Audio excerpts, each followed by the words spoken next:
Buenas noches, ¿cómo están? Bienvenidos. Estimadas señoras y señores, en verdad es un enorme gusto para nosotros, para el equipo de RIC Consulting, presentar esta teleconferencia en vivo con respecto a un tema sumamente importante, la gestión del presupuesto público, que normalmente va actualizando sus normativas porque año a año es un diferente año fiscal. Entonces, como tal, esta teleconferencia tiene la virtud de traernos todas las novedades en cuanto a la ejecución y los aspectos más importantes en el proceso presupuestario 2016. Mi nombre es Misael Rivera, es un enorme gusto para mí servir de esta manera al país. Venimos haciendo esto con RIC Consulting hace 13 años y en verdad estamos muy contentos de poder transmitirle lo mejor de la administración pública. Esto es nuestra manera de contribuir al desarrollo del país, desarrollando y transformando vidas con el poder de la educación. Esa es nuestra propuesta de valor. Queremos que las competencias que aquí se imparten puedan servir para las personas que trabajan en el Estado y así puedan ellos maximizar sus esfuerzos en tener un país y lograr un país cada vez mejor. Eso es nuestra misión y nuestra visión es pues ser la mejor escuela de gobierno y gestión pública considerada por nuestros aliados estratégicos y por nuestros clientes, que son todos ustedes, acreditándonos con los más altos estándares de calidad en educación. Eso es nuestra propuesta de valor, eso queremos hacer, eso hacemos todos los días. Aquí le mostramos algo de nuestros objetivos, entre ellos de repente puede resaltar, ayudar a planificar, ejecutar y evaluar el plan de desarrollo de personas que Servir está impulsando. Nos parece una política, una medida sumamente importante que ahorita tiene Servir, ¿no? Y que las entidades del Estado tienen que empezar a ejecutar, planificar y elaborar su plan de desarrollo de personas. Esto en beneficio de las personas que trabajan en el Estado, para que ellos puedan ser técnicos capaces de liderar los procesos que cada vez son más complejos. Entonces, eso es muy importante, ¿no? Es por eso que está dentro de nuestros objetivos. También es fomentar las capacitaciones de modo virtual, rompiendo esa distancia de repente que muchas veces por el centralismo hace que los profesionales estén acá en Lima y no así tienen las oportunidades lugares tan alejados como por ejemplo Piura, Tumbes y todo pues el largo y ancho de este país. Sería muy difícil llegar hacia ustedes si no tuviéramos estas líneas y la conectividad del internet, que para nosotros es de verdad una gran bendición. Estamos transmitiendo en vivo y vamos a tratar de hacerlo un poco más pausado, de modo que no podemos perdernos esta transmisión en línea. Les agradecemos mucho por esa paciencia. Muy bien, en nuestros años de experiencia pues hemos compartido grandes ponencias como están viendo en sus pantallas y eso nos enorgullece y nos alienta a continuar esta noble causa en llevarles lo mejor de la administración pública. Hemos firmado alianzas estratégicas con instituciones que de verdad hacen que la certificación que finalmente otorgamos a nuestros participantes tengan un valor agregado. Por ejemplo, el caso del organismo supervisor de las contrataciones del Estado. Nosotros somos aliados estratégicos, RIC Consulting es aliado estratégico y mediante ellos brindamos las competencias que todo servidor público que trabaja en el órgano encargado de las contrataciones tiene que hacer, ¿no? Entonces, esta noche nos reúne el tema que ya les había manifestado sobre la ejecución del presupuesto público. Es un proceso importante de la gestión presupuestaria y para ello hemos invitado a una conocida y especialista en este tema. Se trata pues de la subdirectora de Presupuesto Público del Ministerio de Economía y Finanzas, la doctora Rosario Zabaleta. Ella ha tenido la gentileza de acompañarnos esta noche y conversar con ella estos temas tan importantes. Doctora, buenas noches, bienvenida, sus primeras impresiones. Buenas noches para todos los que están escuchando esta transmisión. Es muy grato saber que las personas que están fuera de Lima y también acá en mismo Lima nos pueden escuchar a través de la internet y así poder también tener una forma adicional de transmitir y actualizarnos en el quehacer presupuestal, en este caso precisamente lo que es la ejecución del presupuesto. Pienso que podríamos empezar Sí, le agradezco mucho, doctora, pero antes de poder empezar quisiéramos ratificar si nos están escuchando, por favor. A ver si fueran tan amables, parece que hay algunas personas que no lo están haciendo, si no podríamos mejorar de repente el aspecto técnico para que no podríamos perdernos de lo que estamos haciendo. Muy bien, Ricardo, te agradecemos mucho. Entonces, ahí estamos en línea, estamos en la compañía de la doctora Rosario Zabaleta. Ella pues va a ayudarnos a responder algunas consultas que, como ustedes están viendo en sus pantallas, más adelante lo vamos a hacer. Y bien, vamos de lleno entonces al tema que esta noche la doctora nos ha traído, y la consulta fundamental sería pues para muchos de nuestros invitados: ¿qué es el presupuesto público? ¿De dónde inicia? ¿Cuáles son sus fases? ¿Y por qué es importante como gestor público entender este proceso tan importante en la administración pública? Doctora, bienvenida, adelante. Gracias. Bueno, entonces vamos a dar inicio al tema de hoy, que está especificado en la que es la ejecución del presupuesto. La ejecución del presupuesto, que es una parte del proceso presupuestal, ¿no? Pero no está más mencionar las etapas, cómo empieza el presupuesto, pero vamos a hacer incidencia en la ejecución misma, que en realidad pues nos ocupa todo el ejercicio fiscal, ¿no? Todo el año. ¿Ya? Entonces vamos a dar inicio, y en primer lugar tenemos cuáles son las funciones que tiene presupuesto público, y a su vez también el Ministerio de Economía y Finanzas, y como lo tiene también cualquier entidad, ¿no? Tiene funciones, tiene objetivos institucionales que cumplir. ¿Y por qué tenemos que mencionar esto? Porque en base a todo lo que hacemos, en el caso de Economía y Finanzas, lo que se hace es cumplir grandes funciones como el crecimiento y estabilización de la economía del país. Como en el caso ya específicamente del presupuesto, hacer la distribución de los recursos públicos en el país, proyectar los ingresos, ¿no? Y que estos sean repartidos en forma equitativa, ¿no? Entonces, en base a eso es que el presupuesto marca se puede decir, el quehacer de todo el año fiscal. Entonces, para ello, de acuerdo a las normas presupuestarias que tenemos, ¿no?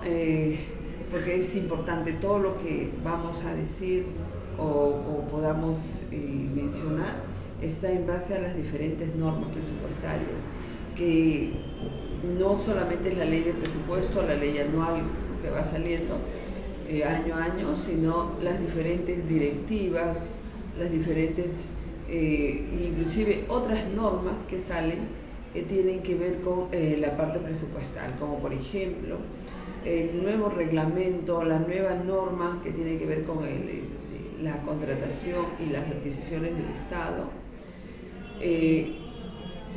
Muchos de esos artículos, de esas normas, el de presupuesto tiene que saberlo, ¿no? No porque no estamos no vemos o no estamos directamente en el área de contrataciones del Estado, o no somos abogados, es que no tenemos nada que ver con ese asunto. Sí, tenemos que ver, y también todo el quehacer presupuestal, eso es parte de lo que se hace día a día, ¿no? Entonces, las últimas 2 décadas se hicieron grandes cambios, ¿no? Y se siguen haciendo cambios en todas las fases del presupuesto, ¿no? Pero siempre tenemos que mencionar a la Constitución del país, porque en base a la Constitución es que le señala al Poder Ejecutivo que es el encargado de todo lo que es ingresos y gastos del Estado, ¿no?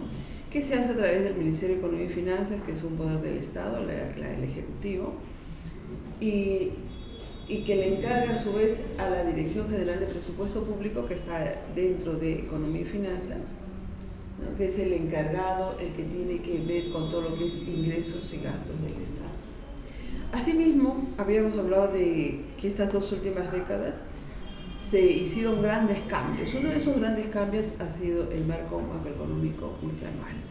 Si queremos saber cómo se proyectaron, cómo se proyectan los ingresos, ¿no?, para los siguientes años fiscales, pues lo encontramos en el marco macroeconómico multianual, que nos da las pautas. Es un documento en el que encontramos las grandes políticas que tendría el gobierno, cómo estarían proyectándose los ingresos de las diferentes fuentes de financiamiento para los 3 años siguientes, 2017, 2018 y 2019, ¿no? Entre otros aspectos en los cuales el presupuesto se basa, como es el marco macroeconómico multianual. Queremos saber cuál es la proyección de la inflación que vamos a tener estos 3 años siguientes, pues está en el marco macroeconómico multianual.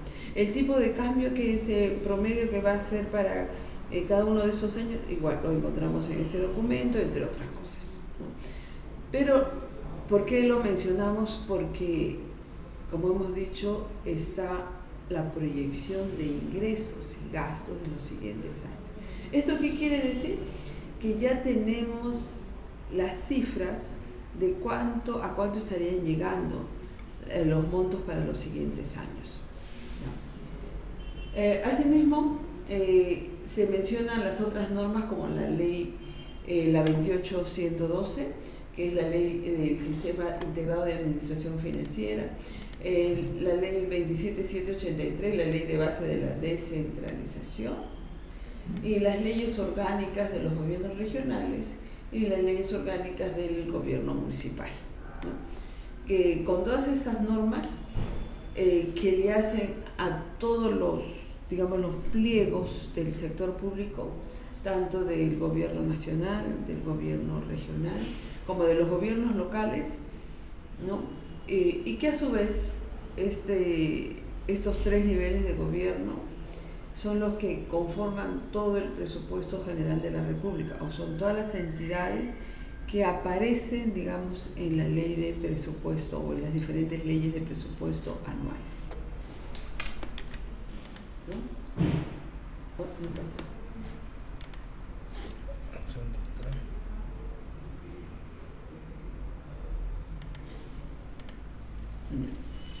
Entonces, las normas en las cuales, cómo es que se le declara a la Dirección General de Presupuesto Público, así como a la Dirección de Tesoro Público, a la Dirección de Endeudamiento, a la Dirección Contable, ¿no?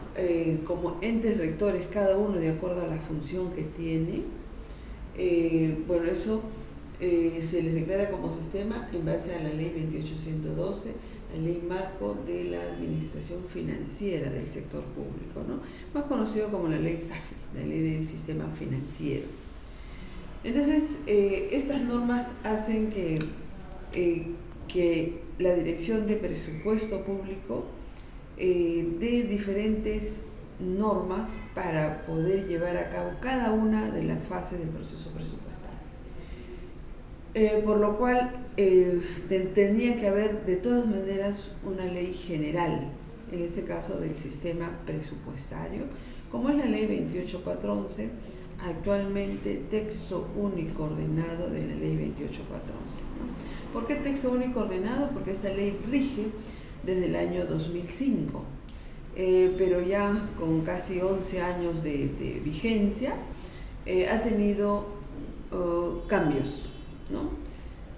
Cambios necesarios, como por ejemplo la inclusión de los programas presupuestales, ¿no? Donde se incluye en esta norma el artículo 80 y el artículo 81, ¿no? Que le hacen a los programas presupuestales, donde también se ha tenido que anular ciertos artículos, porque acuérdense que el año 2005, 2006, 2007, hasta el año 2011 inclusive, hablábamos de los calendarios de compromiso, ya sea anuales, trimestrales.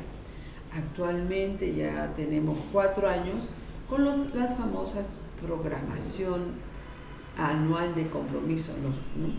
Entonces sigue cambiando las normas y eso hace pues que se hayan cambiado ciertos artículos de esta ley general del sistema presupuestario, ¿no? Por eso que ahora se le llama texto único ordenado de la ley 28411. En esta norma se mencionan las fases, las diferentes fases del presupuesto, ¿no? Como la programación, actualmente programación multianual, la formulación del presupuesto, en este caso no es multianual, es anual, ejecución, aprobación y evaluación del presupuesto. Y como lo mencionamos anteriormente, estas normas se hacen en base al artículo 77 y 78 de la Constitución, que le especifica al Poder Ejecutivo como el encargado de ingresos y gastos del Estado. Entonces, en esta norma también nos señalan que se le carga a presupuesto público elaborar, ¿no?, el proyecto de presupuesto anual. Y asimismo, estas leyes anuales nos tendríamos que sacar directivas por cada una de las fases del proceso presupuestal. La ejecución del presupuesto es una fase del proceso presupuestal. Hacer una fase tiene una directiva, ¿no?, que ha tenido también ciertas modificaciones de acuerdo a las modificaciones que se van haciendo a la etapa de ejecución del presupuesto, así como algunas restricciones que van saliendo en las leyes anuales de presupuesto, porque también, ¿por qué no decirlo?, una de las funciones de la Dirección General de Presupuesto Público es ir perfeccionando el quehacer presupuestal, ¿no? Entonces, pues yo les decía, van saliendo nuevas normas, nuevas directivas, donde se va modificando cómo se va no solamente ejecutando, sino evaluando el presupuesto. Así podríamos mencionar, por ejemplo, el año 2015 salió nuevas normas, como fue el decreto de urgencia 004, que salió los primeros días del mes de septiembre del 2015, el cual nos daba otras normas, ¿no?, para poder ejecutar el presupuesto, pero que solamente rigieron para ese año, o sea, para el 2015. Entonces, con lo cual, para el 2016 es como que regresamos a lo anterior, ¿no?, a como lo teníamos antes. ¿Ok? Bueno, de eso iremos hablando de la ejecución. Seguimos. No. Entonces, continuando ahora con lo que es específicamente el sistema de presupuesto, ¿no?, ya como sistema. Entonces, tiene como una de las principales funciones planear, dirigir, formular, ejecutar y evaluar el presupuesto de todo el sector público, es decir, de todo el país, y emitir opinión autorizada sobre todo lo que es la materia presupuestal. Asimismo, trabaja directamente con los diferentes pliegos presupuestarios, ¿no? Antes habíamos mencionado al Gobierno Nacional, que actualmente tiene un promedio de 148 pliegos, los cuales incluye a los 19 ministerios, a las universidades nacionales, 48 universidades nacionales a nivel de todo el país, a los organismos autónomos, ¿no?, como el Congreso, la Contraloría, el Poder Judicial, el Tribunal Constitucional, entre otros, e incluye también a los organismos públicos descentralizados, ¿no? Y todos esos nos suman y están dentro del Gobierno Nacional y nos suman un promedio de 148 pliegos. El Gobierno Regional, que cada región, cada departamento es un pliego presupuestal, con la diferencia que un gobierno regional reúne a todos los sectores dentro de su pliego presupuestal. Y a los gobiernos locales, que es otro nivel de gobierno, donde cada distrito es un pliego presupuestal. A nivel nacional tenemos 1838 distritos, cada distrito es un pliego presupuestal, ¿no? Entonces, también se ve dicho que tanto el nivel de nacional, regional como local es el que comprende todo el sistema del sector público.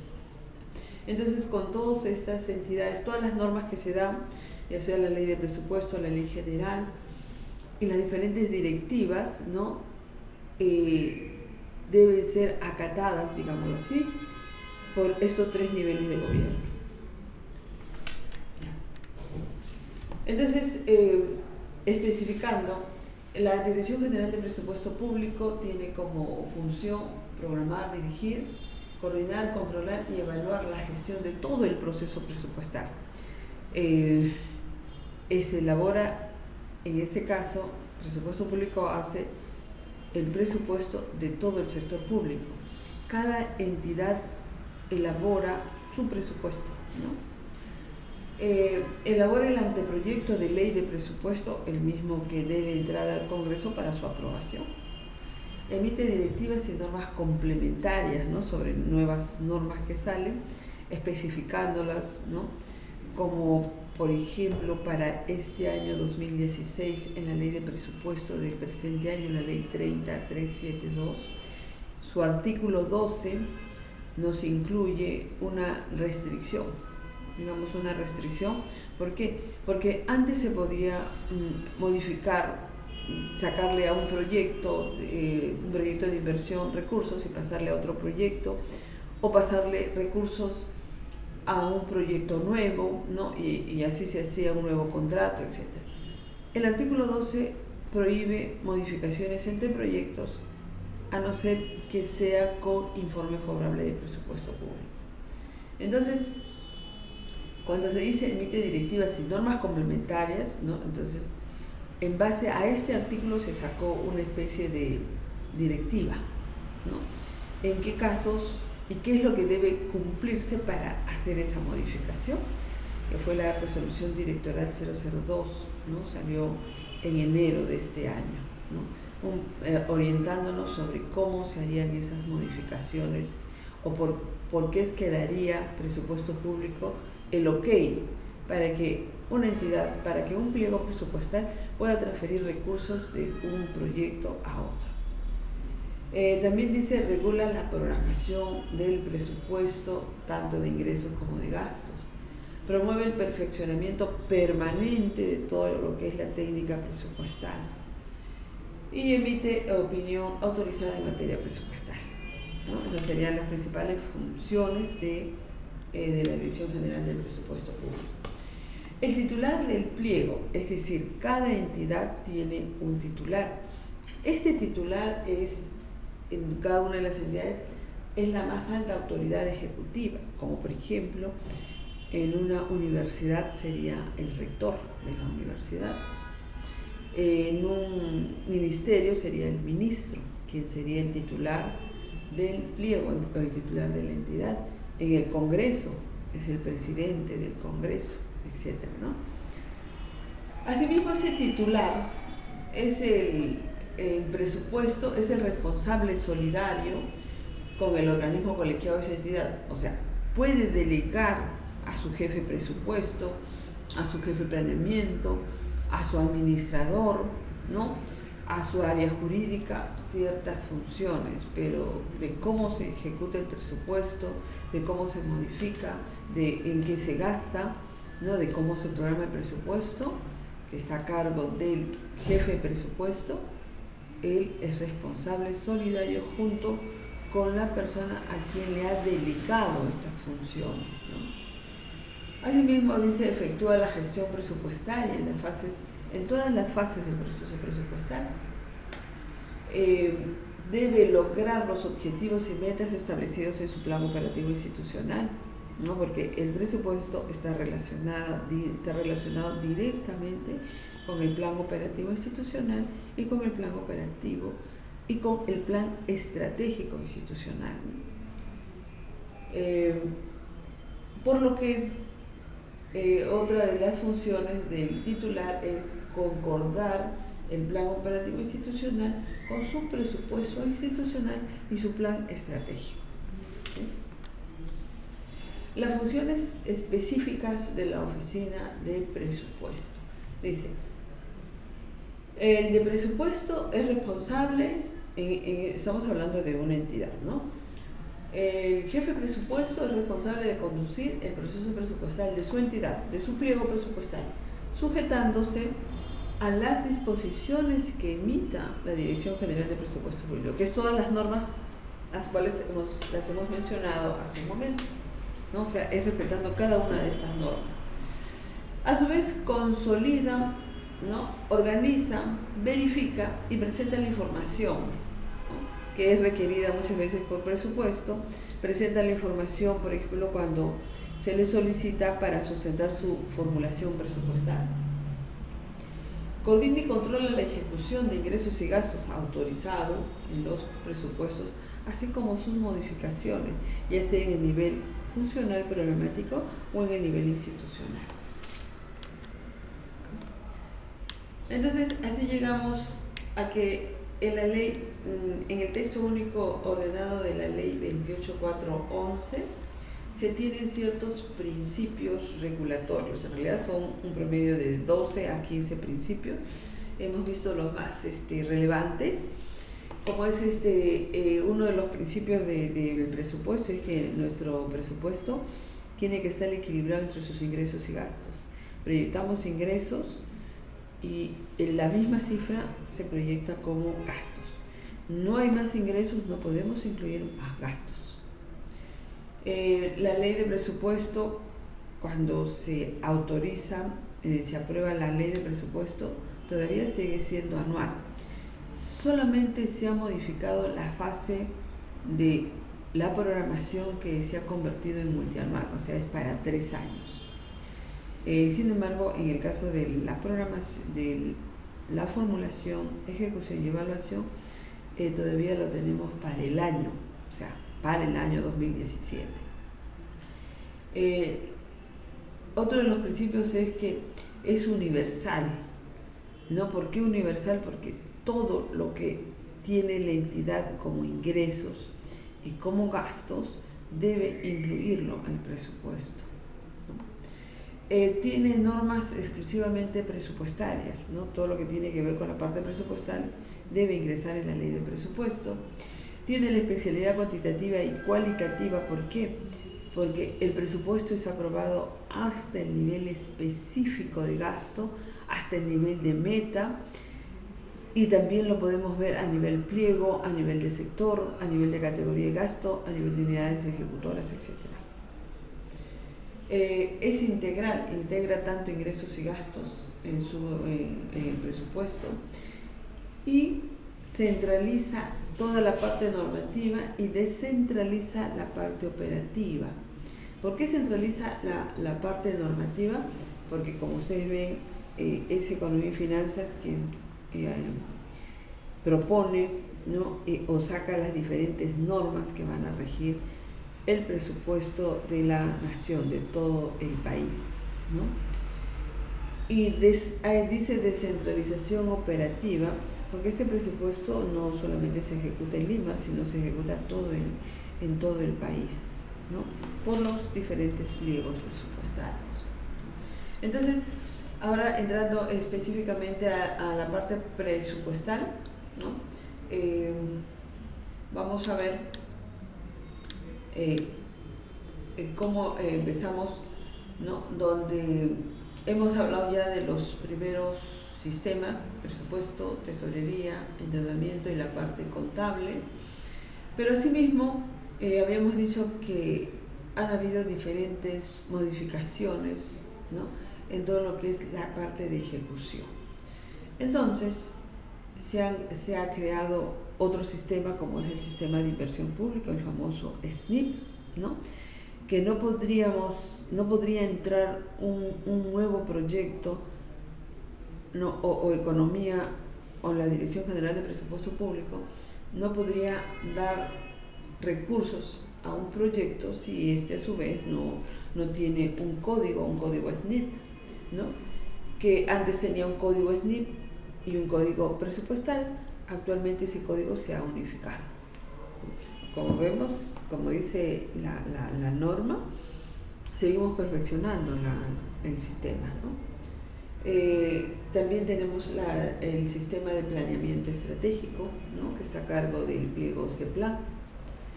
El sistema de defensa judicial del Estado, lo que está a cargo del Ministerio de Justicia. El sistema de control, que está a cargo de la Contraloría General de la República. Tenemos otro sistema que es la modernización y gestión pública del Estado, a cargo de la Presidencia y Consejo de Ministros. Lo que es la gestión de los recursos humanos, a cargo de Servir. Y abastecimientos, que es un sistema bastante nuevo, todavía no está totalmente implementado, pero es uno de los últimos que se ha creado. Y como ven, en total tenemos actualmente 11 sistemas, ¿no? En los cuales nos tenemos que basar para toda la parte presupuestal. Bueno, habíamos hablado de uno de ellos, que es el planeamiento estratégico. Cuando empezamos a hablar de presupuesto, no podemos dejar de mencionar la parte que tiene que ver con el planeamiento estratégico, sobre todo el planeamiento estratégico institucional, el que debe tener y tiene cada pliego presupuestal, ¿no? El que tiene un gobierno municipal, el que tiene los gobiernos regionales y tiene cada uno de los pliegos del gobierno nacional. Para lo cual podemos agregar que CEPLAN sacó su directiva dando cierta orientación de cómo ir actualizando, ir elaborando los planes estratégicos de cada entidad, de cada pliego presupuestal, donde nos define que el plan estratégico está constituido por el análisis continuo de la situación actual de la entidad, ¿no? Con un pensamiento orientado hacia el futuro, ¿no? Entonces, asimismo, nos crean las fases que tienen que ver con planeamiento estratégico, como es la fase de análisis prospectivo, análisis fase estratégica y fase institucional. Y asimismo se debe hacer un seguimiento a estas tres fases, ¿no? Desde su inicio. Bueno, en la directiva que autoriza CEPLAN en el año 2014, en abril del 2014, hay estos 4 procesos, los cuales tienen una duración de un poco más de 2 años, ¿no? Ya sea para nacional, regional y local. Y cada una de estas fases del proceso de planeamiento estratégico tiene a su vez estas especificaciones, ¿no? Igualmente establecidas en la directiva de planeamiento, donde, para ir a nuestro tema, que es la parte presupuestal, nos interesa que cada entidad tenga actualizado su plan estratégico institucional, así como sus planes operativos institucionales, su cuadro de necesidades, los cuales es importante porque en base a eso se programa, se proyecta un presupuesto, ¿no? Y también, por qué no decirlo, se ajusta el presupuesto si es que hay menos recursos, ¿sí? Entonces, el presupuesto, que está, se puede decir, definido como la proyección de ingresos y la proyección también de gastos, ¿no? Que se autoriza y que está, hemos dicho, vinculado al plan operativo institucional, ¿no? Y que lo que se trata es de lograr esos objetivos que se han establecido en nuestros famosos planes estratégicos institucionales, ¿no? Por ello es que también presupuesto lo menciona en sus directivas de programación y formulación del presupuesto, que lo primero que tiene que hacer una entidad es actualizar este plan estratégico institucional y actualizar sus planes operativos institucionales, ¿no? Para empezar la programación del presupuesto. Entonces, asimismo, cuando empezamos a hacer el presupuesto, una herramienta importantísima desde el año 1997, pues es el CIAF, ¿no? El CIAF que todavía lo trabajamos a través de nuestras computadoras, también ahora actualmente a través de la internet, donde desde el momento que estamos ingresando cifras en la fase de programación, esto está ingresando por sus computadoras y entran a la base de datos a nuestro servidor, que es una base de datos en el Ministerio de Economía y Finanzas. A su vez, este servidor está interconectado con el Banco de la Nación y también está interconectado con lo que conocemos como transparencia económica, que es una página que se tiene donde se da a conocer a toda la ciudadanía los recursos que tiene cada entidad, ¿no? Cómo se van modificando y a su vez cómo se van ejecutando estos recursos, ¿no? Y tiene también que ver con lo que es rendición de cuentas, es decir, cómo entran al presupuesto, cómo se van contabilizando, cómo se va pagando, por eso que se habla de tesorería, asimismo cómo se paga la deuda, entre otros casos. Asimismo, este CIAF no solamente está interconectado con el Banco de la Nación, con transparencia económica, con rendición de cuentas, sino está interconectado con la SUNAT, ¿no? Por eso es que si un proveedor, así como cualquier persona natural que no paga sus impuestos, inmediatamente SUNAT le retiene su sueldo o retiene el pago a ese proveedor. Asimismo está interconectado con la base de datos del RENIEC, ¿no? Entre otros, como el CIAF y como lo que es el módulo de planillas, ¿okay? Entre otros. El CIAF, dentro del CIAF tenemos 5 módulos, ¿no? De los cuales como presupuesto manejamos o nos interconectamos para poder ejecutar nuestro presupuesto con el módulo administrativo y el MPP, que es el módulo de proceso presupuestal, donde se encuentran los diferentes módulos, como es el módulo de programación y formulación del presupuesto, el módulo de ejecución y el módulo de evaluación. Pero decimos que nos interconectamos con el de ejecución y justamente es en la etapa de ejecución, en el cual por eso se llama módulo administrativo, ¿no? de ejecución, ¿no? Nos interconectamos solamente en la parte de ejecución, por eso era importante también mencionar esto. Bueno, y cuando ya se va ejecutando el presupuesto, es que tenemos que ya la parte contable, ¿no? Se va viendo la parte contable porque de acuerdo a cómo se devenga, se gira y paga, es que va capturando, se puede decir, esta información, la parte contable. Bueno, también los otros 2 módulos, como son las cuentas de conciliación y las cuentas de operaciones, que tienen que ver con la parte financiera. Bien, doctora, damos la más cordial bienvenida a todos nuestros participantes que se están conectando. Estamos con la ponencia de la doctora Rosario Zabaleta, ella es subdirectora de Presupuesto Público, ¿no? De Normativa de Presupuesto Público del Ministerio de Economía y Finanzas, que esta noche nos está acompañando. En verdad vamos a tener un bloque de consultas, así es que manténganse atentos, ¿no?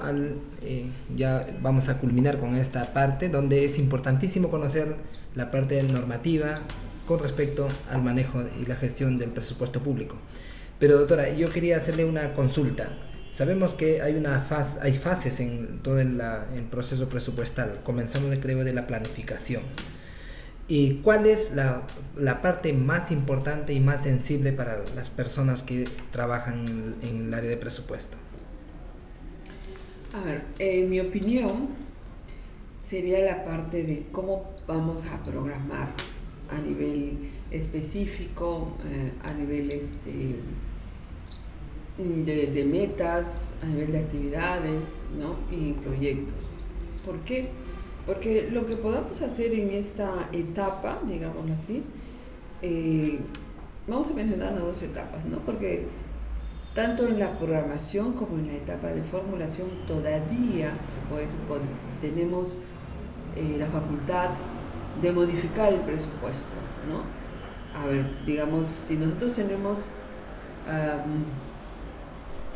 en nuestra específica contratos de administración de servicios, tenemos por decir 5 millones, ¿no? Y este año estamos gastando un promedio de 5 millones. Entonces, para el siguiente año no debería ingresar en esa partida menos de 5 millones. ¿Por qué? Porque si no, para el siguiente ejercicio tendría que sacar personal de casa porque no me va a alcanzar el presupuesto, ¿no? Lógicamente hemos dicho que esto tiene que ser amarrado al plan operativo institucional, por eso es importante. ¿Puedo poner mayor cifra? Claro que puedo poner mayor cifra, porque eso se justifica con la programación, con mi plan operativo institucional, que para poder cumplir ciertas metas necesito un mayor personal, ¿no? Pero lo que sí no podríamos decir es que voy a hacer menos metas y por eso que voy a bajar esa partida, ¿no? Por eso les decía, lo que podamos hacer en la parte de programación, así como en la etapa de formulación, va a repercutir así, digamos, directamente en la ejecución, porque no nos va a permitir muchas veces ejecutar por las restricciones que luego tenemos cuando se ejecuta el presupuesto, sino también va a repercutir en la evaluación, porque ahí es donde no podemos ejecutar el presupuesto. Entonces, doctora, la vieja praxis de copiar y aumentar el 10% ya no puede ser factible. Ni hablar. Tenemos que hacer una programación para poderla sustentar.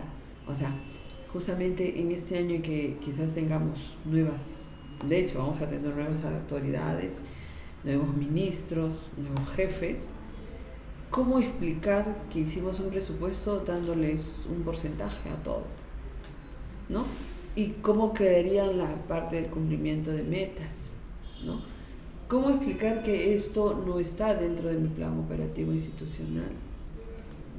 Entonces, eso sí es una gran responsabilidad para cada una de las entidades, ¿no? Es como que economía le aumentara al marco macroeconómico solamente un porcentaje y en base a eso diga, mira, antes tuvimos 100.000 millones, ahora vamos a tener 105.000, porque el crecimiento de la economía es 5%. Eso se tiene que hacer diferentes proyecciones y tiene que ver con la economía, no solamente de cómo va comportándose el ingreso a nivel de país, ¿no? Cómo se va comportando, cómo estamos recaudando en cuanto a impuestos, cómo estamos vendiendo nuestros minerales en el exterior, cómo se está comportando el PBI, etcétera, etcétera.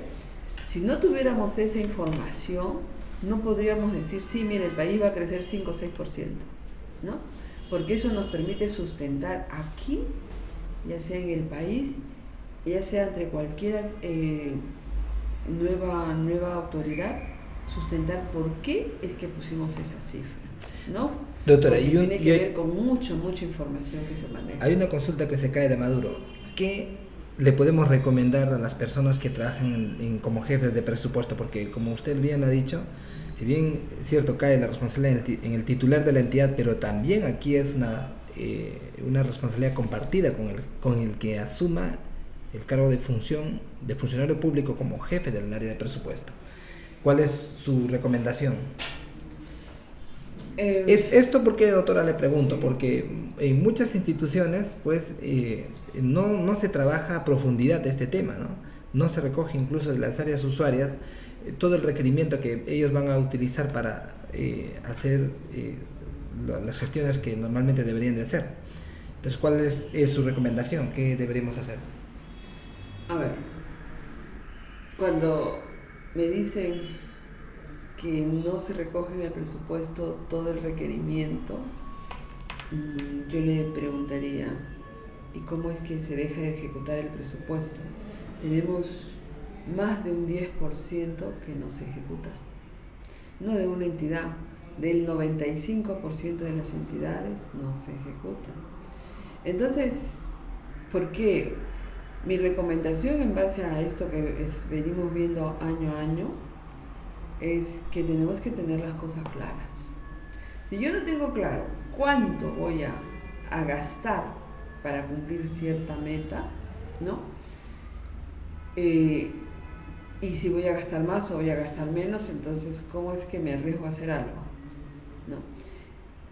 Si bien es cierto, hasta los programas presupuestales, por no entender bien las partes de los productos, la parte de las actividades que tiene que nos permite cumplir con un producto de un programa presupuestal, es lo que hace que no ejecutemos, ¿no?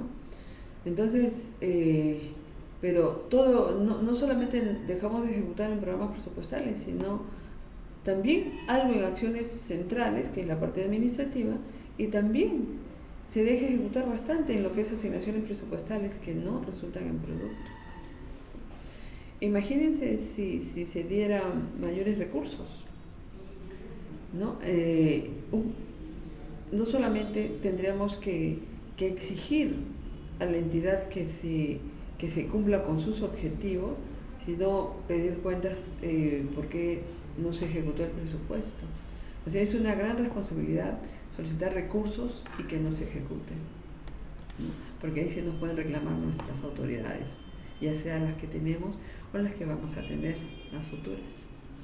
Bien, vamos a estar respondiendo algunas consultas, doctora, que nos está llegando. A ver, Silvia, buenas noches.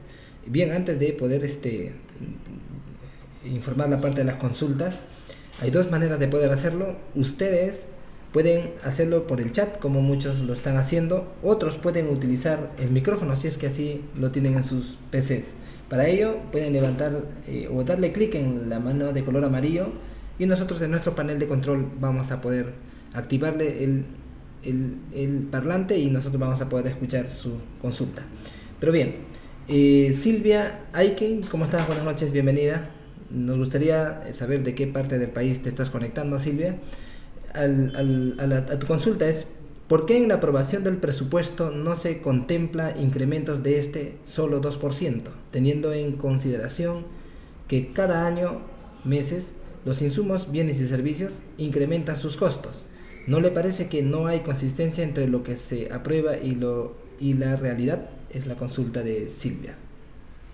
Entiendo que sí, como manifiestan, no hay un mayor incremento. Sí, en la programación solamente se permitió que en acciones centrales y en asignaciones presupuestales que no están ligadas a un producto, solamente se incrementa en el caso de bienes y servicios, ¿no? Estamos hablando de bienes y servicios. Se incrementara un 2.5%, que es la inflación que señalaba el marco macroeconómico multianual. Pero eso es la programación. No estamos hablando de la programación, la que es la primera etapa. ¿Por qué? Porque el pliego debe sustentar el adicional, ¿no? Entonces, estamos justamente entrando a la segunda etapa, que sería la formulación. En la formulación, de acuerdo a lo que el pliego va pidiendo, y dicho sea de paso, todas las entidades piden mayores recursos. Bueno, unas con una sustentación muy pobre, otras con un poquito más, a otras se les pide mayores detalles, ¿no? Pero mucho depende de cómo se sustenta. Cuando hablamos de la formulación, en realidad ya no solamente es con el sectorialista, se pasan diferentes reuniones, reunión de todos los directivos, reunión inclusive con los mismos ministros que van a sustentar, y es ahí donde se define una cifra, ¿no? Donde a muchas entidades se les da mayores recursos, pero es de acuerdo a lo que van a sustentar. Porque si piden, por decir, algo que no está bien o no tiene el suficiente sustento, simplemente no va a pasar, ¿no? A ver, supongamos que el pliego Ministerio de Transportes, que todos conocemos, nos pide hacer la línea 3 y la línea 4, ¿ya? Porque actualmente ya está en plena ejecución la línea 2, ¿no? Todos sabemos eso. Pero eso nos va a demandar recursos por más de 4.000 millones. Y les di un ejemplo hace un momento. Si tenemos 100.000 millones, ¿no? Y el incremento del presupuesto o la economía, y eso que somos bastante optimistas, ¿no?, está creciendo el 5%, ¿cuánto adicional tendríamos? 5.000 millones, ¿no? Entonces, de los cuales si le tengo que dar a transportes para que empiece la línea 3 y la línea 4, es un ejemplo, no es que lo ha pedido, ojo. Entonces solo me quedaría 1.000 millones para repartir en más de 2.000 pliegos, ¿no? Entonces es un poco la realidad que tenemos, eso también es la realidad que vivimos, ¿no? Actualmente no se está recaudando lo que se ha proyectado. Es lo que nos pasó el 2015. Y le doy otro ejemplo. Recursos ordinarios. Solamente estoy hablando de recursos ordinarios, ¿no? El año pasado empezamos el presupuesto de apertura con 92.000 millones. Si mira el presupuesto de este año 2016, estamos con 85.000 millones. 7.000 millones menos. Ni siquiera se pudo poner o se pudo proyectar lo mismo del año 2015, que hubiera sido fabuloso. Son 7.000 millones menos. ¿Qué repercusiones traería esto, doctora? Que en muchos casos se ha tenido que dar ya sea lo mismo y se han dejado de hacer algunos proyectos, ¿no? Se ha dejado de...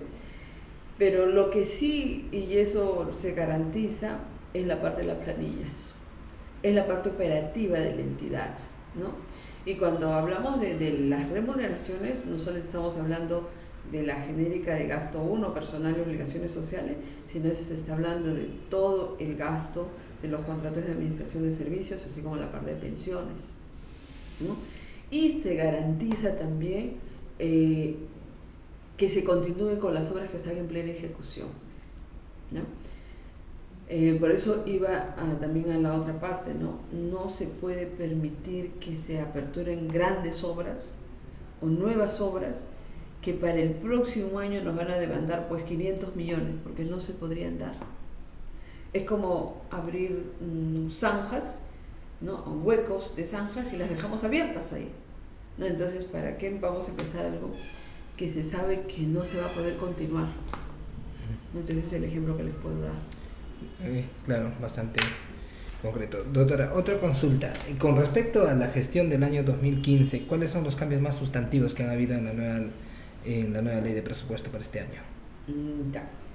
A ver, si comparamos las dos normas, uno de los cambios que todos lo estamos viviendo, todas las entidades, ¿no? Es el artículo 12.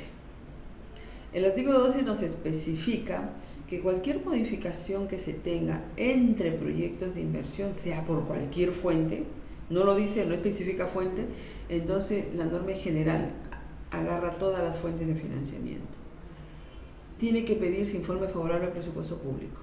O sea, yo no puedo mover del proyecto A al proyecto X, no se puede, si yo no tengo el informe favorable al presupuesto, ¿no?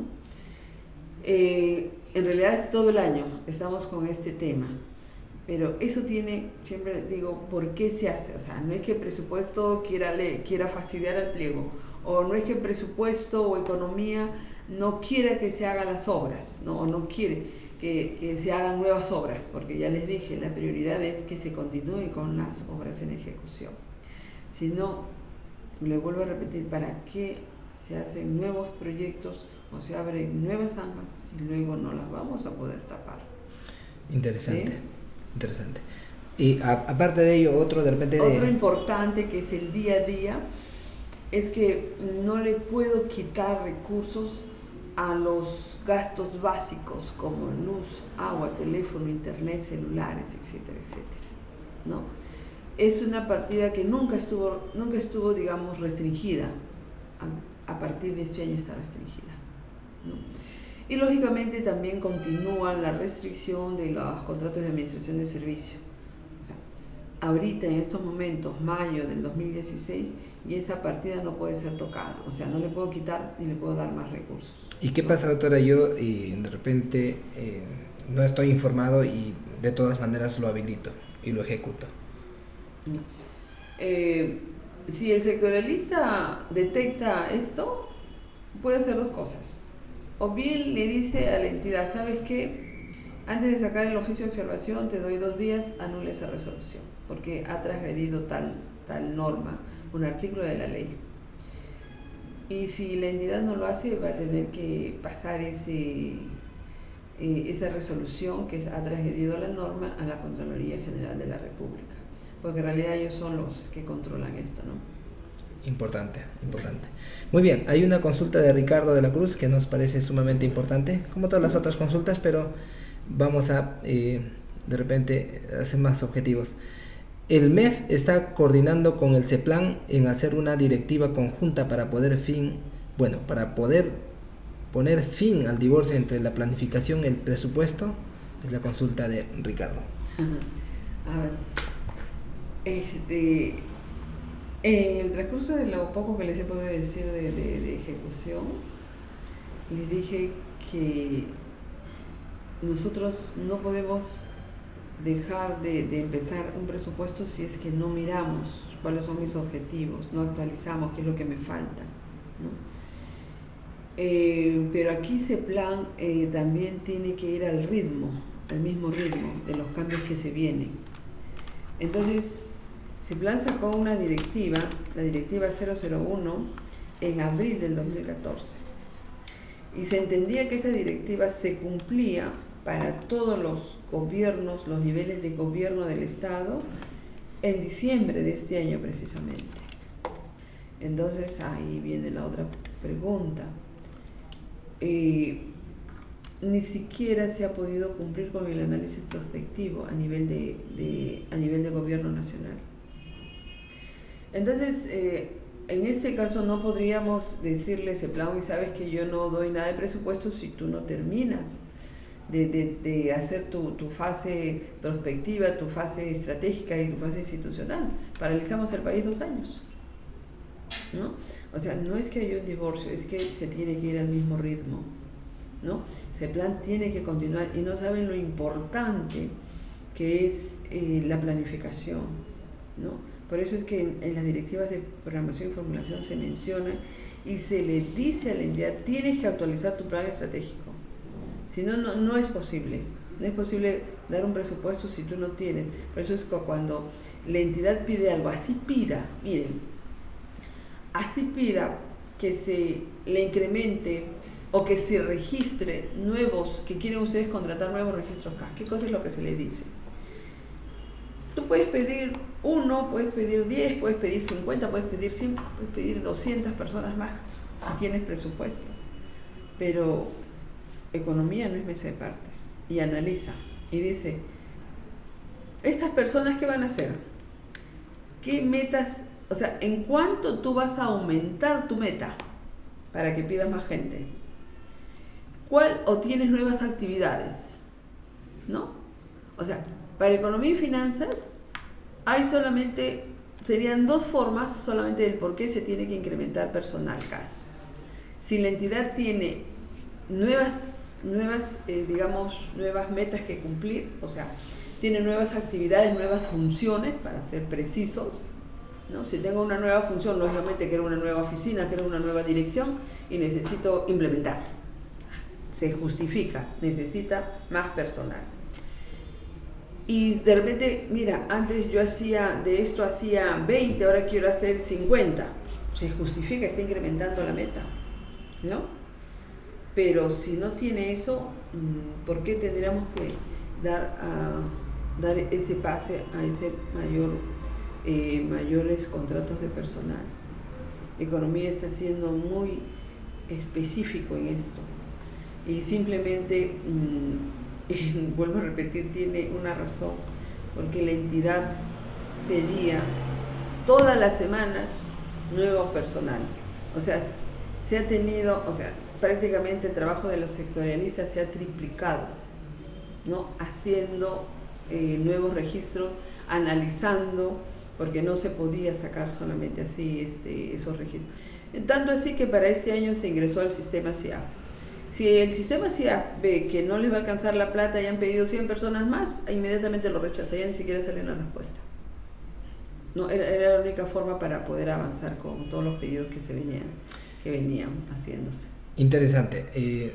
Estimados participantes, quiero adelantarles que nosotros tenemos un programa próximos a empezar con respecto al presupuesto público, donde estaremos ahondando todos estos temas en materia de presupuesto público. Sería importantísimo que ustedes puedan participar en esta teleconferencia en vivo, que serán en 8 sesiones. No solamente vamos a hablar del presupuesto público, sino también cómo así tiene las implicancias el CIAF, que el SIGA, que también está tomando mayor importancia cada vez. Doctora, antes de poder continuar con las consultas de nuestros participantes, quisiera regresar nuevamente a sus diapositivas y de repente, a manera de conclusión, algo importante que de repente usted quiera presentar en las diapositivas. Sí, pues por aquí nos quedamos, ¿no? Entra. La ejecución, dice. La ejecución se define como el flujo de ingresos y egresos, ¿no?, previstos en el presupuesto. Es un poco la definición de ejecución. Pero, ¿qué significa flujo que se concreta el flujo de ingresos y gastos, ¿no? Habíamos dicho que el presupuesto es una proyección de ingresos y gastos, ¿no?, que se concreta, quiere decir que se recauda y se gasta, ¿no?, justamente durante la ejecución. ¿Y qué pasaría si habíamos proyectado, por decir, 130.000 millones en el presupuesto y no captamos? No hay ingreso, o sea, hemos sido muy optimistas con nuestras proyecciones y no vamos a captar, ¿no? Bueno, eso fue lo que nos sucedió el año 2015. Por eso es que sale el decreto de urgencia 004, ¿no? Ahí ustedes van a poder comprender que economía no hizo lo que se hacía otros años atrás, la década anterior, por decir, en que cuando un ministro de Economía veía que bajaban totalmente los ingresos del país, decía, miren, no hay recursos, no se está recaudando, hay que recortar el presupuesto en 10%. Y a rajatabla se cortaba el presupuesto a todos, ¿no?, sin mayor análisis. Pero ¿qué cosa se ha dicho con el decreto de urgencia 004 del año 2015? Se dijo, todas las entidades que no han comprometido recursos o lo que se ha dejado de comprometer hasta el 15 de septiembre del año 2015, Economía podrá recogerlo, retirarlo de su presupuesto y llevarlo a la reserva para otros gastos que se necesitaban. Entonces, en vez de hacer lo que siempre se hacía, se perfecciona la parte se sigue perfeccionando presupuesto y se dice, ¿por qué vamos a castigar al que realmente sí está ejecutando? Eran pocos, pero sí, pues estaban ejecutando, ¿no? Y lo que se hace es, el que no ha podido comprometer, a ese le vamos a quitar. Y eso es lo que se hizo. Eso se llama perfeccionar el presupuesto, ¿no? Con lo cual, lo que les quiero decir es que no esperemos que salga una norma así este año, quizás los próximos años, para recién empezar a ejecutar el gasto, o sea, comprometer, devengar. Sino lo tenemos que hacer desde el primer día del mes de enero, febrero, marzo, ¿no? Porque cuando salió esa norma, que si mal no recuerdo salió un 7 de septiembre, y la norma decía, todo lo que no se ha comprometido hasta el 15, eso me lo puedo llevar a la reserva. Tengo muchos alumnos a nivel del sector público y se han amanecido toda la semana comprometiendo. Y les decía, pero ¿y por qué eso no lo hicieron antes? ¿Por qué no lo hicieron durante el ejercicio si han tenido 7, 8 meses para hacerlo y no se hizo? ¿Por qué recién? ¿No? Pero aún así no se podía comprometer. ¿Por qué? Y ahí viene, por eso es la importancia en este caso del presupuesto, ¿no? Porque para poder comprometer, que es uno de las, digamos, de las fases de ejecución, tengo que tener un documento. Ese documento tiene que ser una resolución, tendría que ser un contrato para poder comprometer, una orden de servicio, una orden de compra.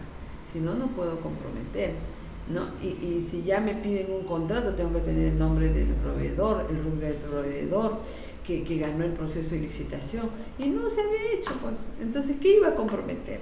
Con lo cual, conclusión, finalizó el año 2015 y dejamos de ejecutar casi el 11% del total del presupuesto. Ustedes pueden verlo en consulta amigable. Sí, es cierto. Doctora, hay un tema que es sumamente importante, ¿no? Que podamos entender acá. Y para este año 2016, ¿cómo avisora el panorama desde el punto de vista de recaudación? A ver, no es que estemos a la baja tampoco. Este año estamos un poquito mejor, digamos así, ¿no? Y ustedes lo pueden ver solamente en las calles cuando ven el tipo de cambio del dólar, ¿no? Que llegó hasta 3.5. Sí, más o menos. ¿Sí?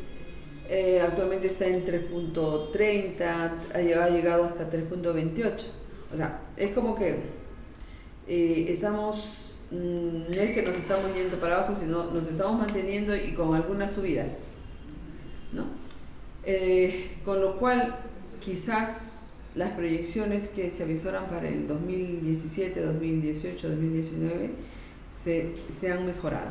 Pero eso, así como ustedes, entiendo, también van viendo su presupuesto o qué pueden dejar de ejecutar para pasarlo a otra partida que de repente necesitan. Economía va mirando el presupuesto a nivel del sector público, ¿no? ¿Qué partidas se nos pueden caer, porque mira tanto ingreso como gasto? Porque en base a eso se van haciendo proyecciones.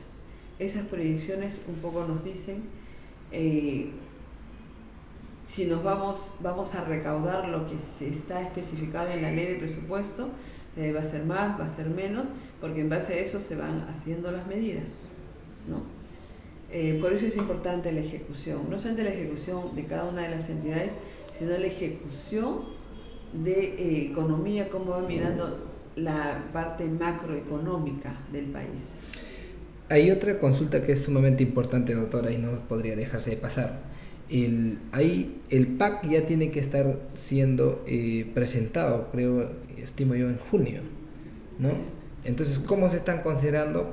Porque se supone que en el 28 de julio juramenta el nuevo presidente y tiene todo un tema, supongo yo, nuevo, ¿no? O sea, ¿cuál es la expectativa que se tiene con respecto a la ejecución de la mitad del año que nos queda con el nuevo presidente? A ver, el PAC se hace en base al presupuesto, ¿ya? Al presupuesto que ahorita tenemos. Entonces, y hemos dicho que el presupuesto se hace en base al plan operativo. Uh-huh. Entonces, el nuevo gobierno puede venir, no sé quién venga, pero tendría que cambiar las políticas, o tendría que cambiarse, hacer un nuevo presupuesto que ya está aprobado por ley para hacer alguna modificación, ¿no?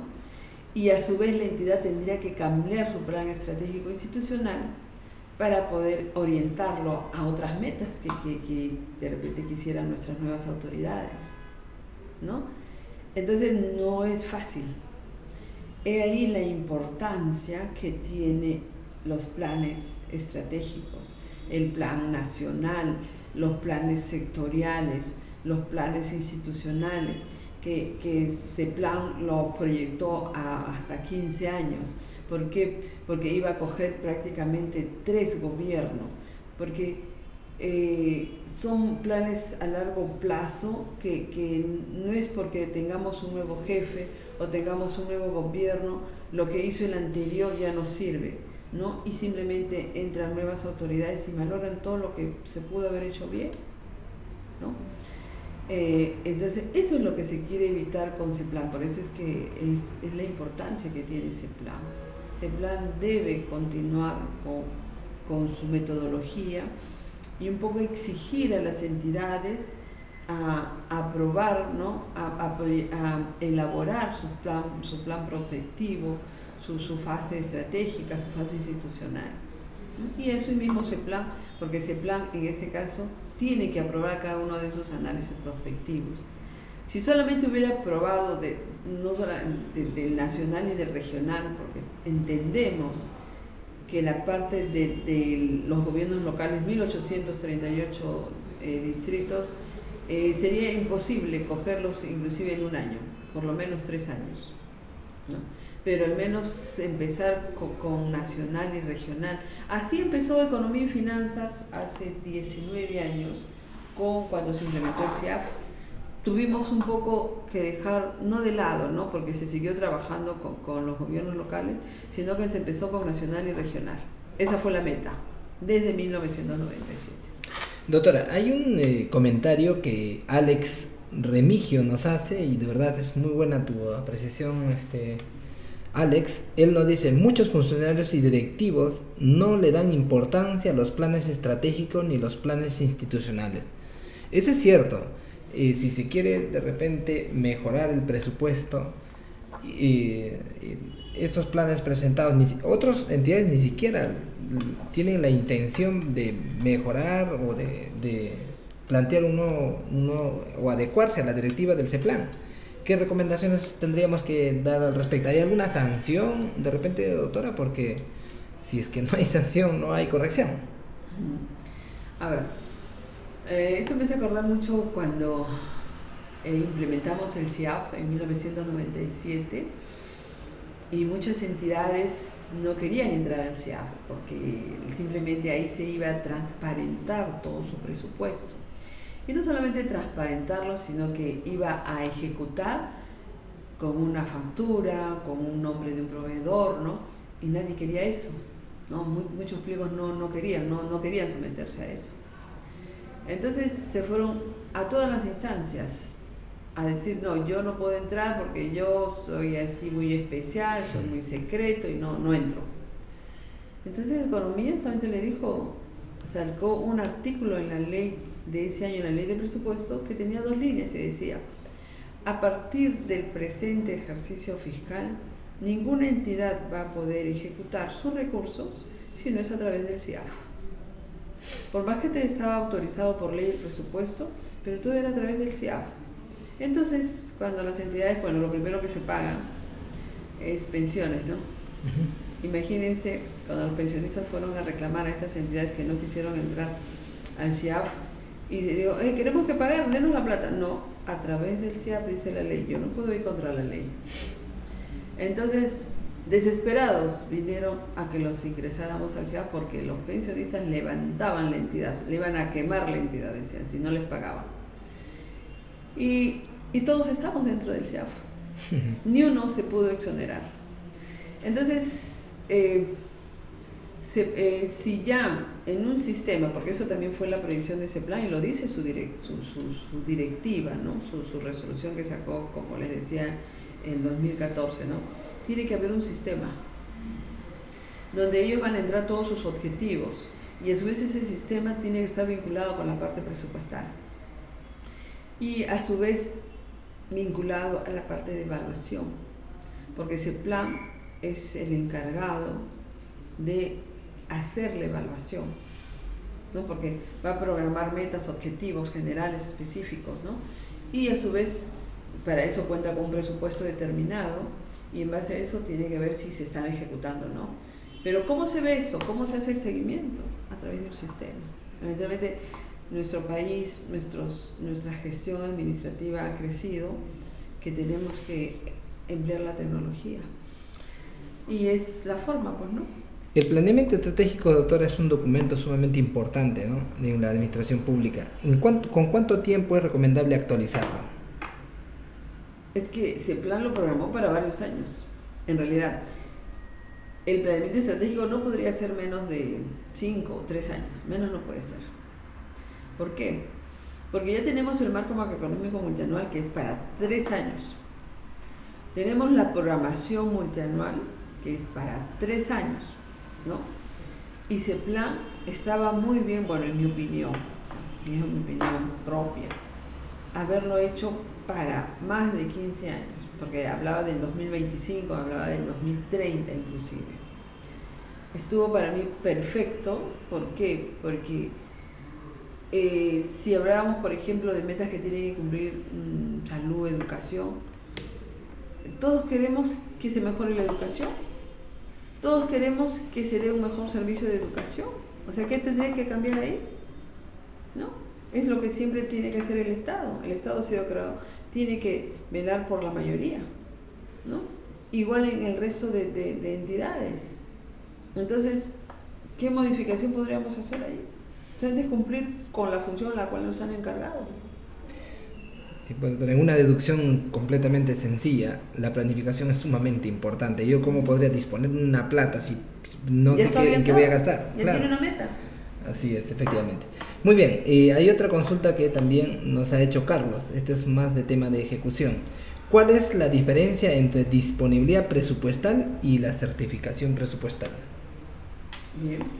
A ver, ahí entran las normas de contrataciones, por ejemplo, ¿no? Tiene que ver con todo lo que es adquisiciones y contrataciones del Estado. En sus normas, la Dirección de Contrataciones habla de que ellos piden, cuando algo va a salir a proceso de licitación, le dicen, bueno, de acuerdo a no puedes sacar nada si no tienes disponibilidad presupuestal, ¿no? Supongamos que es un proyecto que se va a ejecutar 3 años, ¿ok? Entonces, acuérdense que todavía mi formulación, mi aprobación del presupuesto es anual. Así es. Ya, entonces, la entidad puede decir, sí, mira, vamos a tener, de acuerdo a lo que venimos, nos vienen dando en recursos, vamos a tener los recursos para la obra puesta, por decir, 20 millones, ¿ok? Pero este año solamente tengo 6. Entonces, yo doy la certificación presupuestal por este año. Y por los siguientes años, solamente decimos que se estará priorizando los recursos, ya sea en la programación y la formulación, para continuar con la ejecución de la obra. Entonces, esa es la diferencia entre disponibilidad y certificación, que es para el año. Y la disponibilidad puede ser para varios años, como también para el año. Interesante. Esa ha sido la consulta de Carlos Alberto, a Carlos Alberto Arrascue, a quien agradecemos. Bien, acá tenemos 2 consultas bastante interesantes, doctora. Dice, ¿por qué es importante el CIAF y el SIGA para la ejecución del presupuesto público? Bueno, el CIAF, porque todavía el SIGA está no en implementación, sino lo tiene algunas entidades, y lo tiene educación con todos los programas presupuestales de salud y educación. El CIAF sí lo tiene el 100% de las entidades nacional, regional y local. ¿Ok? Entonces, el CIAF es importante porque ya no podríamos ejecutar nada si no es a través del CIAF. Y como le mencioné, lo dice las normas, lo dice la ley de presupuesto, ¿no? Nadie puede ejecutar su presupuesto si no es a través del CIAF, ¿no? Y en el caso del SIGA también es importante porque, por ejemplo, si yo, por más específico que sea mi presupuesto, pongo a nivel, por decir, de remuneraciones continuas, pongo un total. Así tenga 1000 personas, así tenga solamente 20 personas, el monto que ingrese en esa específica de remuneración continua entra un total, ¿no? Sin embargo, en el SIGA entra en detalle, ¿no? Asimismo, por ejemplo, ya yendo a lo que es bienes y servicios. A nivel de específico, mi específica como presupuesto es útiles de escritorio. Pero útiles de escritorio son hojas, bond de tamaño 4, tamaño 5, tamaño 3, bueno, todos los tamaños. Tengo lapiceros de todas las marcas, rojo, azul, plumones de todas las marcas, ¿no? Tengo borrador, o sea, todo eso es útiles de escritorio. Eso es el SIGA, tiene que entrar con toda la especificación. Y esto a su vez el SIGA está relacionado con lo que es todos los datos que le da la Superintendencia de Bienes Nacionales. O sea, ahí tenemos un trabajo en conjunto con la Superintendencia, tanto economía con esta entidad que tiene que ver con los bienes del Estado, ¿no? Porque para poder uniformizar a nivel de todo el sector público, ¿no? Que es difícil, ha sido difícil inclusive en salud, porque salud tiene, por ejemplo, ellos pueden requerir las agujas número 20, número 25, número 21, pero bueno, pues esas son sus especificaciones, ¿no? Y bueno, donde más en realidad se ha tenido problemas es en todas las especificaciones que hace salud. Sí, pues es importante. Aunque, doctora, en el mes de febrero, si no más recuerdo, ha salido una directiva de la Contraloría Pública de la Nación donde a las entidades progresivamente los obligan a que cuenten con el SIGA, con el módulo de bienes patrimoniales. Entonces hay que ya estar poniéndose a corrientes porque esto es obligatorio, porque hay que matricular todos los bienes, creo, en el SIGA, si es que es importante. Tenemos también un tema importante con respecto a ese tema, que lo vamos a discutir más en futuro. A otra consulta de Percy: ¿cómo se clasifican las entidades para efectos presupuestarios? Bueno, eso lo habíamos hablado en la primera parte, pero doctora, de repente algún concepto adicional con respecto a ese tema. A ver, las entidades están clasificadas. Primero hablamos de 3 niveles de gobierno, y en base a esos 3 niveles de gobierno hablamos de sectores, y luego bajamos a pliegos presupuestarios. Entonces, de acuerdo a las normas, a las directivas, presupuesto público se debe al pliego presupuestal. Podríamos decir que coordinamos con el sector, no, coordinamos con el pliego presupuestal. O sea, coordinamos con nuestros pares, ¿no? Con los jefes de presupuesto de cada una de las entidades, ¿no? Es la forma como se va clasificando los pliegos, ¿no? Adicionalmente, bueno, se están las unidades ejecutoras. Cuando la entidad es demasiado grande, como por decir educación, ¿no? Tiene muchas unidades ejecutoras. En Lima hay más de 40 unidades ejecutoras. A nivel de provincia también tienen, educación es lo más grande, creo que Ancash, ¿no? El gobierno regional de Ancash, solamente en educación tiene un promedio de 20 unidades ejecutoras. Muy bien. Ya estamos llegando a la parte final de la transmisión. Amigos, si es que alguien tiene micrófono, puede usted darle clic en la manita de color amarillo y nosotros vamos a poder habilitar el pase para que usted pueda manifestar su consulta. ¿Puede hacerlo, por favor, para que nosotros podamos darle el acceso de nuestra cabina?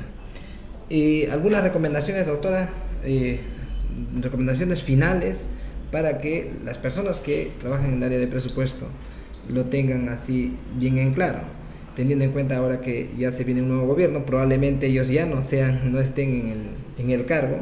¿Qué recomendación le daría más bien a los nuevos que van a entrar? Porque si bien es cierto, doctora, estos son puestos de confianza y necesariamente algunos quedarán y otros necesariamente van a tener que cambiar de puesto, ¿verdad? Pero se van otros. Si son buenos, así como veo que se actualizan, se van capacitando, en realidad no les va a ser difícil que otro pliego los albergue o los llame, inclusive les pague más. Porque es el mercado, puede ser un profesional especializado, ¿no? Está bien remunerado, no estamos en lo de antes. Entonces, en base a eso, mi recomendación sería que cuando hagamos algo en presupuesto, ¿no? Nosotros, no porque lo pida un jefe, no porque lo pide el ministro, no, mire, ni así lo pide el presidente, si no está de acuerdo a las normas, si no hay presupuesto, es un ejemplo, no podemos dar un ok, no podemos certificar, no podemos decir que hay presupuesto cuando no va a haber, ¿no? Solamente por complacer a nuestros jefes. ¿Aún me quiera correr del puesto, doctora?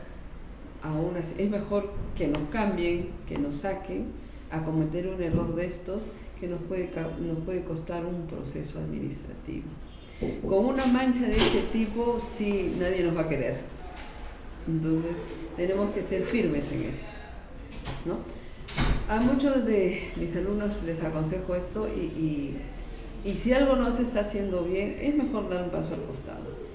Como les digo, otros nos van a querer contratar por tener esa firmeza, porque actualmente, si antes pedían jefes de presupuesto, ¿no? o gente de presupuesto que se atrevan a hacer cosas que no estaban bien, ahora se piden jefes de presupuesto que conozcan, ¿no?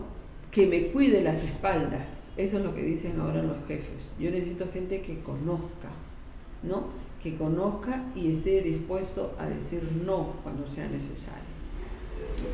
Porque si no, ¿cómo ¿Cómo va a confiar un jefe cuando sé que mi jefe de presupuesto me va a decir tía todo? Es mejor tener una persona que me diga la verdad.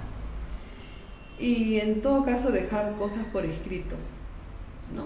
Si alguien, hacer el análisis y hacer un informe, hacerlo por escrito. No es lo que les puedo recomendar.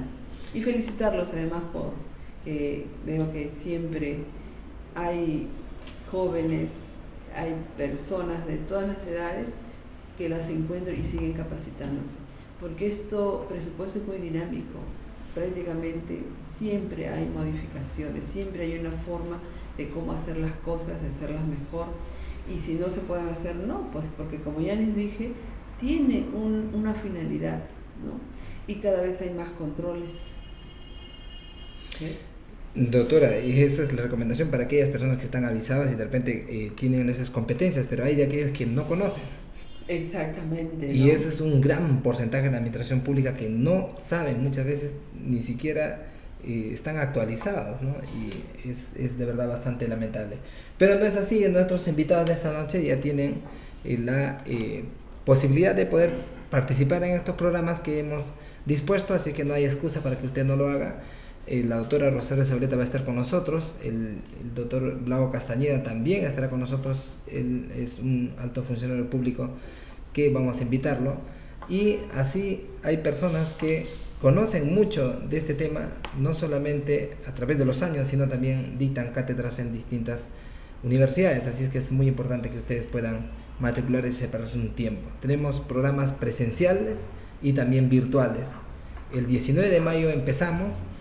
Son 2 horas de sesiones que vamos a tener por 8 sesiones, así es que es importante que usted pueda estar con nosotros. Yo creo que una capacitación, una actualización de ninguna manera puede ser un gasto, es una inversión y como tal tenemos que asumirlo. Al final vamos a otorgar una certificación por 24 horas lectivas, estas válidas por servir, porque servir exige que las certificaciones sean más de 24 o de 24 horas lectivas a más, como mínimo, ¿no? Entonces nosotros siempre estamos proponiendo estas capacitaciones en teleconferencias en vivo, como esta noche lo estamos haciendo. Publicamos también artículos importantes que por semana estamos publicando 2 artículos en temas coyunturales en gestión pública. Es importante que ustedes para esos estén suscritos y nos puedan seguir. Les agradecemos muchísimo esta teleconferencia en vivo que nos han acompañado y como siempre, doctora, no podremos olvidar y no podríamos de ninguna manera dejar pasar de lado premiar a nuestros participantes que esta noche nos acompañan y darles una beca integral. Este curso creo que está costando 450 o 497 soles, pero una de las personas va a tener aquí completamente gratis este curso, ¿no? El virtual que comenzamos el 19 de mayo para que sea nuestro participante ya. Asimismo, la persona que se matricula al programa tiene de regalo el curso del CIAF básico, el CIAF básico actualizado 2016, que como la doctora lo ha dicho, que es ninguna entidad pública puede ejecutar su presupuesto si no es a través del CIAF. Entonces acá le damos todas las herramientas de capacitación con respecto al manejo del CIAF en su última versión. Doctora, hay un tema más importante que yo quería consultarle. Normalmente en los requisitos para un puesto administrativo en la entidad pública, ¿por qué piden CIAF, SIGA y conocimientos en contrataciones?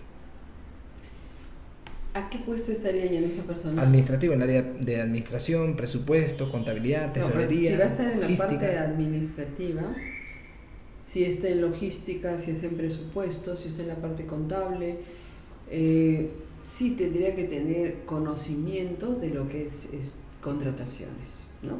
Por ejemplo, a ver, uno que de repente apoya en la parte de contrataciones cuando se está haciendo el compromiso, ¿no? Le pide al ganador pues sus datos, ¿no? Firma el contrato y no sabe de que es necesario que para la firma del contrato tiene que haber una carta garantía. Esa persona y se puede ir hasta preso, ¿no? Porque si no hay carta garantía, el contador no puede ejecutar, no puede dar conformidad, y el tesorero no debería pagar. Y bueno, pues se ha visto muchos casos, a veces las cartas de garantías también son falsas. Entonces alguien tiene que hacer esa averiguación. Y si eso se procede a pagar, miren, están perjudicando a muchos funcionarios en la entidad. No solamente al administrador, sino también al contador y también inclusive al tesorero que hace ese pago con una carta de garantía falsa. Por eso se pide la parte de contrataciones. Importante. Más allá de eso, quería agregar a lo que la doctora está planteando, el conocimiento del CIAF. Entendemos que es necesario porque el CIAF integra varios procesos en la administración pública y asimismo se tiene por entendido que el manejo de las diferentes normativas en presupuesto, en tesorería, en la ley de contrataciones, para poder registrar información en el CIAF. Entonces es sumamente importante que las personas que van a trabajar en un puesto administrativo conozcan estas herramientas. Es por eso que tácitamente se toma las entidades y pues quieren ellos incorporar a su staff de profesionales personas que ya cuenten con una especialidad, y las instituciones del Estado están siendo una fuente pues de labor bastante especializada, doctora, y son bien remuneradas, así como usted lo dice. Así es que es importante especializarse, capacitarse y prepararse para el futuro. Muy bien, de esta manera hemos llegado a la parte final. Ahora sí vamos a dar el nombre, pero nuestro acostumbrado, por favor, quisiéramos que nos digan de qué parte del país nos están visitando y si es que trabajan en alguna entidad pública. Rápidamente a través del chat, por favor, pueden escribirnos esta información y nosotros vamos a poder contemplarlo y vamos a poder dar el nombre de nuestro ganador. Y si es que alguien tiene micrófono, por favor, puede darle clic en la mano de color amarillo. Nosotros vamos a habilitarle el micrófono. Carlos, ¿cómo estás? Buenas noches. ¿Tienes micrófono, por favor? Nosotros te hemos habilitado el micrófono. Buenas noches, Carlos. Carlos Tataje. A ver si alguien se anima, por favor, a hacer una consulta, porque todavía tenemos a la doctora con nosotros para que pueda hacer su consulta, de repente alguna opinión, alguna... Bien, rápidamente tenemos más de 50 personas en línea. Por favor, su nombre, a menos que no quieran la beca, ¿no, doctora? Yo creo que es importante la beca. Importante la beca, porque van a tenerlo todo gratis, porque este curso no solamente se le da el acceso a una zona exclusiva de miembros, donde ahí tienen el curso disponible del CIAF desde el primer momento que usted participa. La persona que va a tener la beca, vamos a crearle su usuario y su clave, usted va a poder entrar, va a tener acceso no solamente a todas las clases del CIAF que tenemos, sino también al demo del CIAF. Usted lo puede descargar y puede hacer su práctica en su casa. Es bastante importante este tema, y asimismo la normativa está también ahí disponible para que lo puedas descargar. Así la misma suerte corren todas aquellas personas que hacen la separación de su vacante desde el momento que ustedes nos llaman, y nosotros con todo gusto le habilitamos su usuario y su clave. En estos tiempos, esta es la disponibilidad que podemos ofrecerles. Las teleconferencias en vivo, yo creo que tiene toda la calidad para que nosotros podamos estar siempre capacitados. Muy bien, tenemos a Juan José, tenemos a Juan Manuel, bueno, no nos dice de qué parte es, Juan Gilbert, Ricardo Sánchez, Arequipa, Ricardo de la Cruz, consultor del sector público, en fin, Claudio de Huancayo.